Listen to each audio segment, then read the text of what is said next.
වර්ෂ 2023න් පසුව 2025 2030 යන කාලය අතරතුර ශ්‍රී ලංකාව තුළ ලෝක පූජිත නායකයෙක් බිහිවන බව බලංගොඩ ආනන්ද මෛත්‍රී හිමියන් ඉතාම විශ්වාසයෙන් ප්‍රකාශ කරලා තියෙනවා. මේ නායකයාගේ බිහිවීමෙන් පසුව ශ්‍රී ලංකාවේ අනාගතය සුබවාදී බවත් 2050 වර්ෂය වන විට ශ්‍රී ලංකාවේ තේරවාදී බුදුදහම මුළු ලෝකයේම එවැගේම විශ්වීය ආගම බවට පත් වුණා කියලා බලංගොඩ ආනන්ද මෛත්‍රී හිමියන් අනාවැකි පළ කරලා තියෙනවා.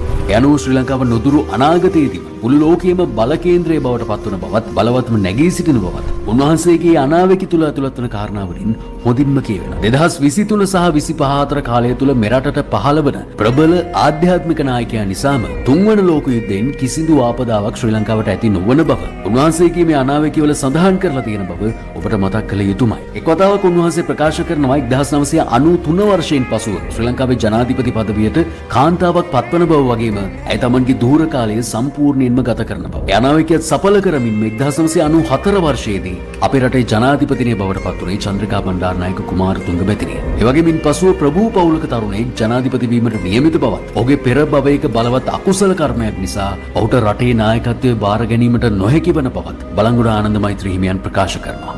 ඔබට මතක නම් උන්වහන්සේ ප්‍රභූ පවුලක තරුණයෙක් විදිහට හඳුන්වලා තිබුණේ අනුර බණ්ඩාරනායක මහත්මයා. ඒ වගේම චන්ද්‍රිකා මැතිණියගේ කාලයෙන් පසුව අපේ රටේ බලයට පත්වන්නේ දකුණු පළාතේ ස්කන්ධ කුමාර අඩවියෙන් බිහිවන දකුණේ තරුණයෙකු බවටත් උන්වහන්සේ ඊට බොහෝ කාලයකට පෙර අනාවැකි පළ කරලා තියෙනවා. ඒ අනාවැකියත් යථාර්ථයක් කරමින් මහින්ද රාජපක්ෂ මහත්මයා 2005 වර්ෂයේදී ශ්‍රී ලංකාවේ බලයට පත් වෙනවා.